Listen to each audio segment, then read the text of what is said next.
You're gonna say the whole thing again, the punting and everything. Can we not talk about how we all fucking punted in Pittsburgh? Anyway, welcome back to another episode of Good Soup. I'm joined here with Mohammed. How you doing, Mohammed? I'm doing really well, thank you. How about you? Doing good. Also Wait, joining can us. we restart? I was talking when you were starting. No, this is perfect. Also joined with John. John, how are you doing? Doing great, thank you. We're not going to talk about Pittsburgh, but Tori, how are you doing? Great, amazing. Good.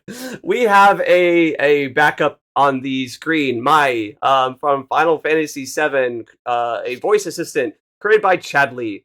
So I believe this is her first interaction or her first appearance in the game. She says when Mai enters the field, choose one monster or opponent controls. If it has cost 2 or less, break it. If it has cost 3 or more, return it to the owner's hand. I was explaining before we had to re-record that Mohammed's not big on this card. I'm pretty big on this card because of really just because of the way that 2-drop backups can be searched so easily in Ice, and it has things like Edward Unalesca, Sedwolf. It has that ability to go get those cards. So since it has to do with monsters, we're gonna pass over to Tori first. What do you think, Tori? I really don't like this card. Obviously, I think it shouldn't exist. One of Ice's weaknesses as an element is its inability to break monsters. As far as I know, the only Ice card that has any monster removal on it whatsoever is the 5-cost Cloud of Darkness, which just is enter, break a monster, which is just a horrible right, a terrible card you'd never include. So, this card does something that Ice otherwise has zero access to. So obviously it's something that you'd want to consider in any meta where there's monster cards running around. And we're currently in a meta where there's, monster cards running around. So I could see this card seeing a lot of play. Like, as Sam mentioned, this is extremely searchable purely because Emina exists. Which just means that the card, any Ice deck that's running Emina could always just run one copy of this as a tech card to include for if it's got a weak monster matchup. I don't see a reason why Mono Ice wouldn't, for instance, consider a copy of this, because when you're in Ice, specifically Mono Ice, you have no other options. Yeah. So I think it's quite strong.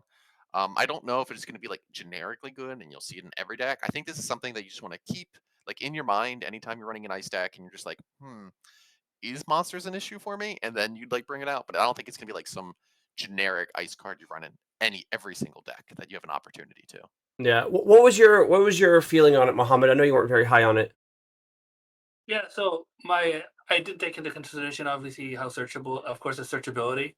I was just looking at it as face value. The first thing I thought of when I read it, first of all, it's an FS7 card. It's a different name, so obviously that has it going for it. But when I saw it as a break a 2 cost, I'm like, okay, majority of monsters that are 2 CP, when they've entered the field, you've already gained what you wanted from it. So it doesn't feel, I don't know if it's going to feel as bad to lose the monster. And then I read the second effect where you're sending back a monster of 3 or more. And I mean, other than maybe a hard casted Scale Toad, that's not going to, I can't imagine sending back a monster to your opponent and then being able to use it again. And that's going to feel good. So that was the initial thought I had. Obviously, the searchability and the fact that Ice actually has no other option does up the card itself for me. But that was my initial thought is most of the monsters that are played that are 2 CP, once they're on the field, you've probably taken advantage of its effect and gained what you can from it. So it dying isn't going to hurt you as badly as maybe if it was when forwards or backups are broken, obviously. So I think I disagree with that for 2 reasons. I think you're discounting that the best monster in the game might be Malboro or close to it.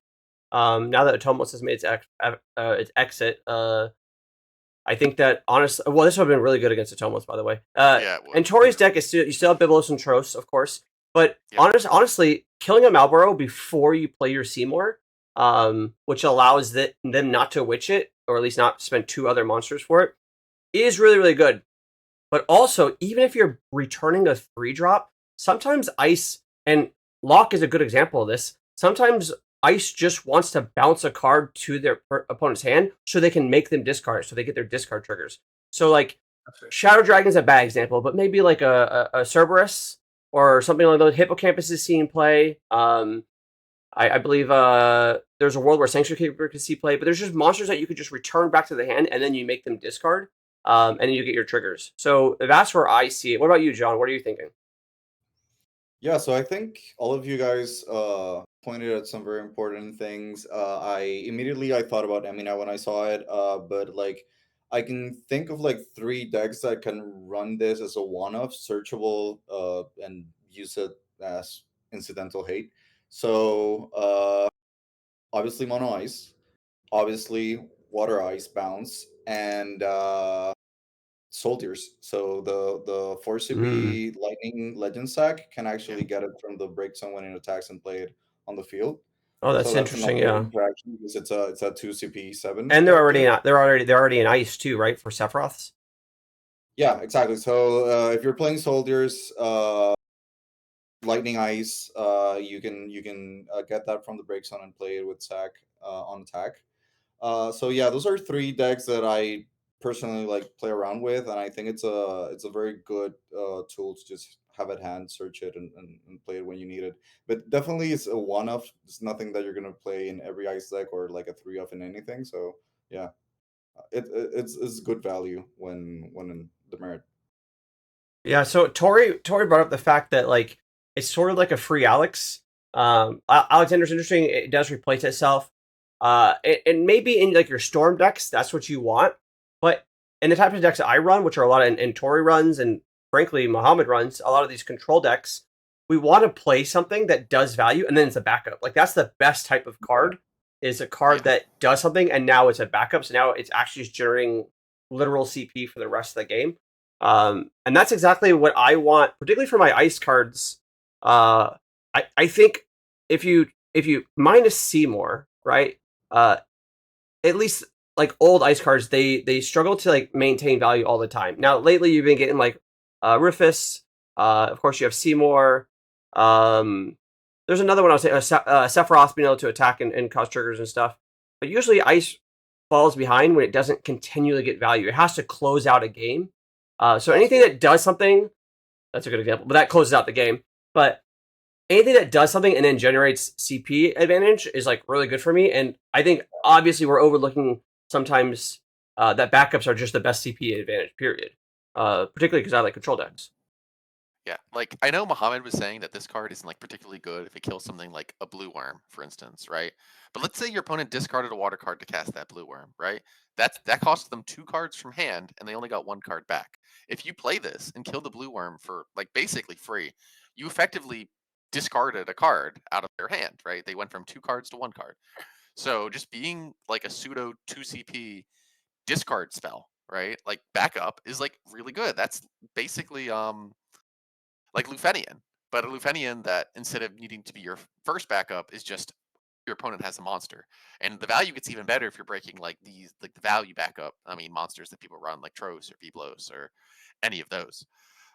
So no, I think it's quite solid, and I think it will see some amount of play. Now I don't like I said I don't think it's like a ubiquitous card, but I think it's There's quite good. there's another synergy with the card that would just spoil the wall. You can play this in a ice earth shell and play like you can play wall. You can play what's the other card? Rubble Akbel, Mm, Yeah, and you yeah. can just like discard it early and then just get it back from the break zone if you need it, and just play it in ice earth crystals.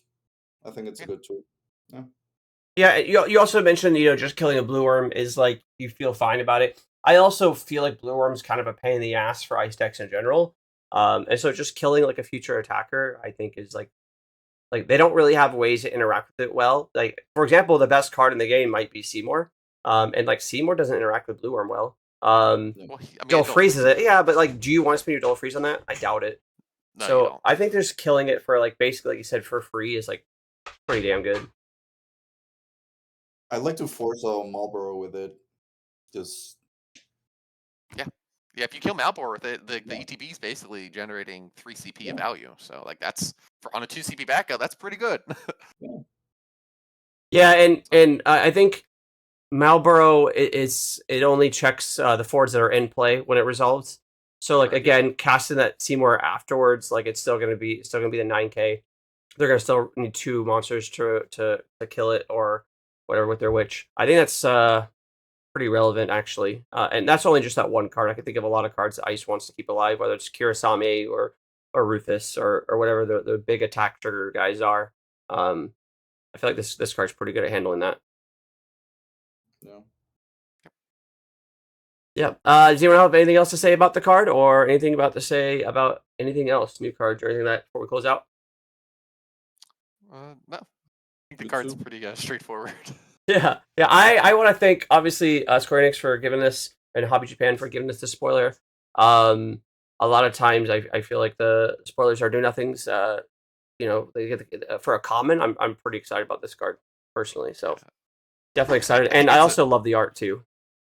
I think it's just a little ironic they gave us this one. It does feel a little feels a little targeted. Feels a little targeted.